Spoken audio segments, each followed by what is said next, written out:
Hi friends, I'm Felicia. Welcome back to my channel. I was intending to do a reading wrap up for the last 3 books that I read, and then I realized that I had a backlog of 5 books, and they were actually exactly all the books that I read in October.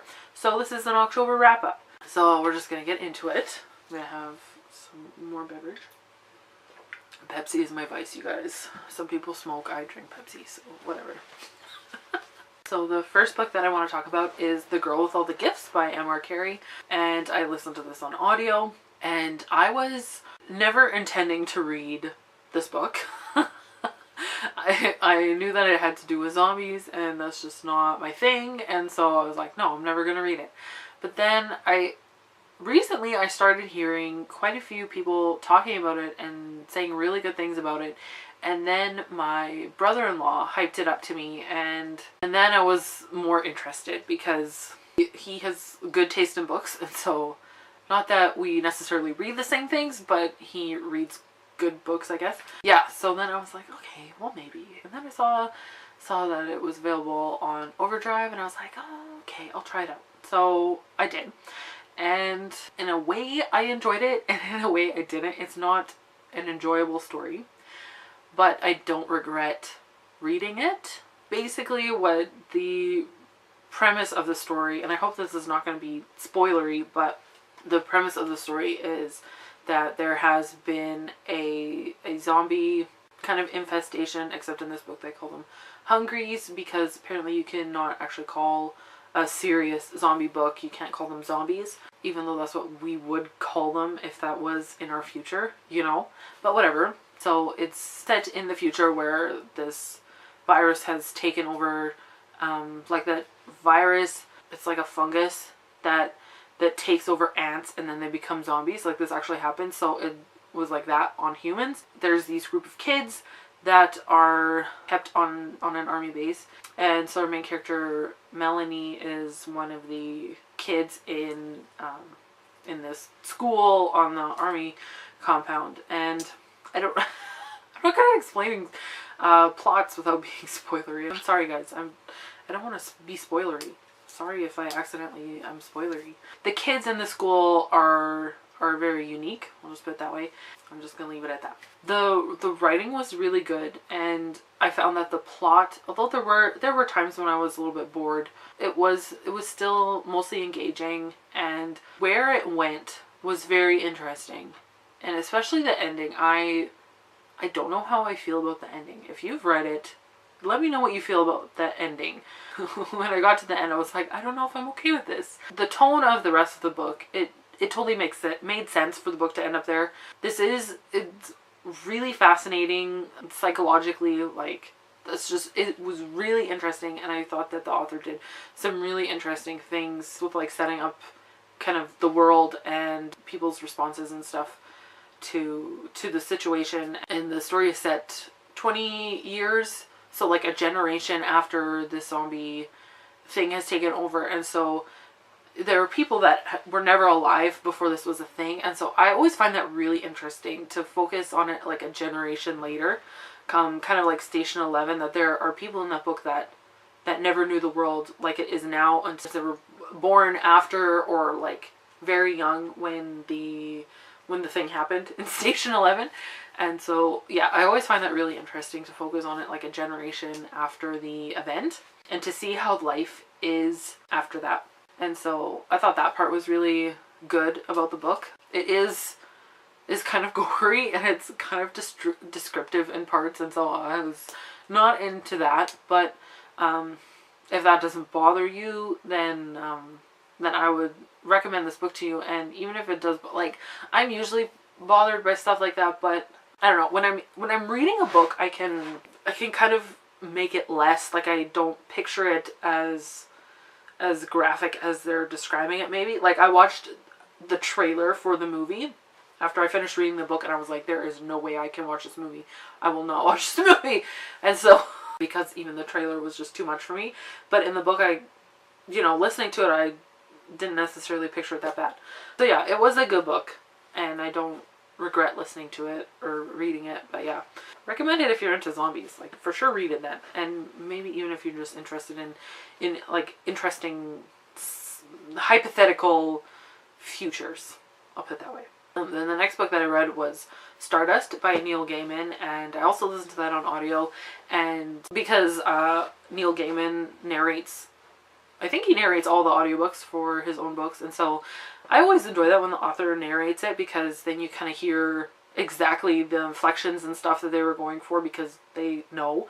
That's always good. This is a story about a young man. His name is Tristan, and he lives in a town called Wall, and there is a wall in the town, and there's a crack in the wall, but someone's always guarding it, and they're not allowed on the other side of the wall. One day a star falls, and Tristan wants to go get it for the girl that he loves, and he wants to get it and bring it back to her. And so he makes his way over the wall, and what he finds on the other side is that it's basically like a fairy kingdom. Completely different. It's different from our own world. I've actually seen the movie several times, and so I think that's why I picked that to be my first Neil Gaiman book. This was my first Neil Gaiman book, by the way. And I really enjoyed it. I liked his writing, and I thought that this book is meant to be a fairy story for adults, and I totally felt that way. It felt like a proper fairy tale, and I really liked it, and I thought that it had all of the really good elements and stuff of a good fairy tale, but it didn't feel kiddish, but it felt properly like magical and whimsical, so I really enjoyed it. I will say that the audiobook, I think I'm heading into a phase where I'm not as interested in audiobooks. I find myself not really paying attention while listening lately. And I don't know if I just have a lot on my mind or what. It took me a bit, like I had to often rewind it because I was zoning out and stuff. So yeah, that was that. Yeah, Stardust was the last audiobook that I've properly listened all the way through, and yeah. Sorry, the sun is doing crazy things behind the clouds, so the light's changing. But yeah, Stardust was really good. I really enjoyed it. I did watch the movie after I finished listening to the book. There were some differences, but I think for the most part it stayed pretty faithful. Yeah, kept the good things and expanded on them. It's a fairly short book actually, so they actually had to expand in the movie. Yeah, it was good. I would recommend it, especially if you like Neil Gaiman. The next book that I read was Fruits Basket Volume 8. So I'm nearly halfway done. Yeah, again, it was enjoyable, and I just think the characters are so fun, and the story is fun, and I'm just like, I don't know where this is all going to end up. Like, I don't know where the story is going.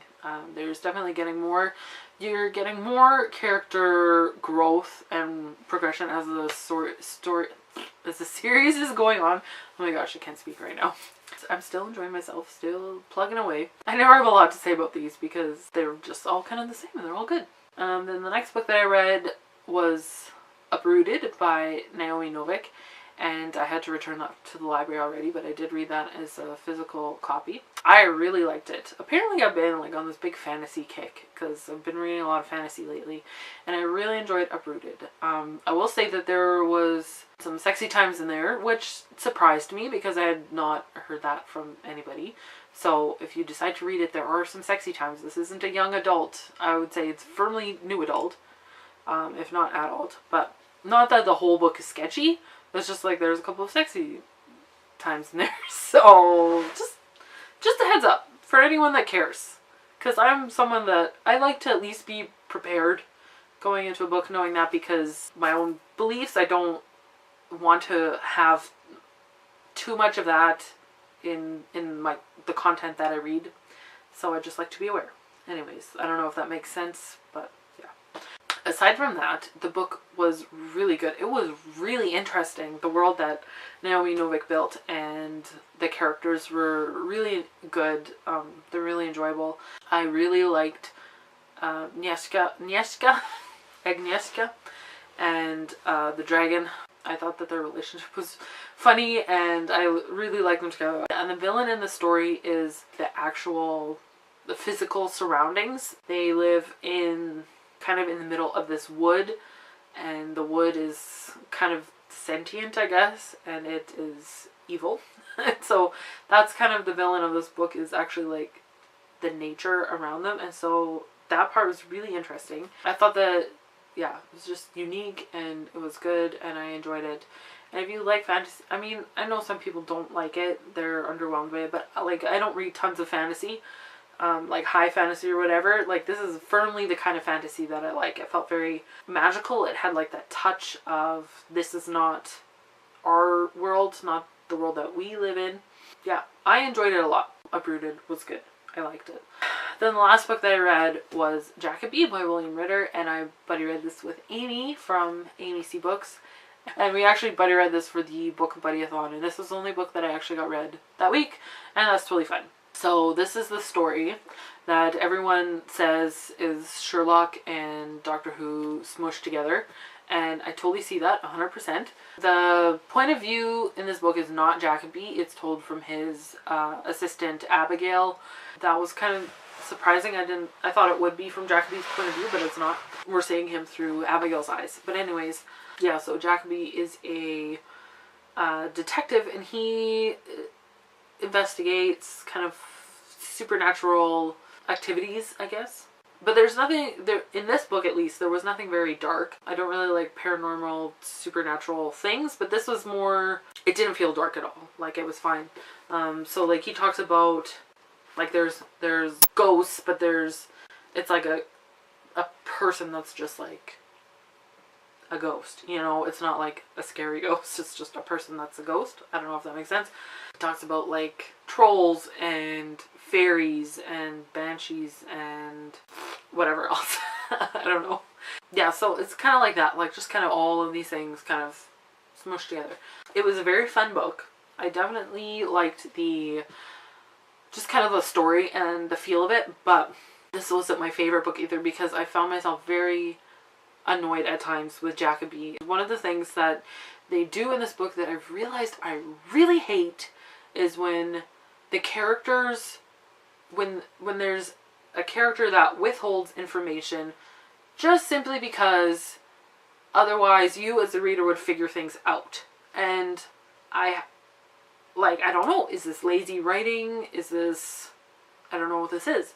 When the character is purposely just withholding information from the character and they're asking a lot of questions and you're just not getting any answers, and I feel like that's lazy writing, because like, what, are we gonna figure it out too soon? You don't know how to write your story any other way to create mystery. Like, do you know what I mean?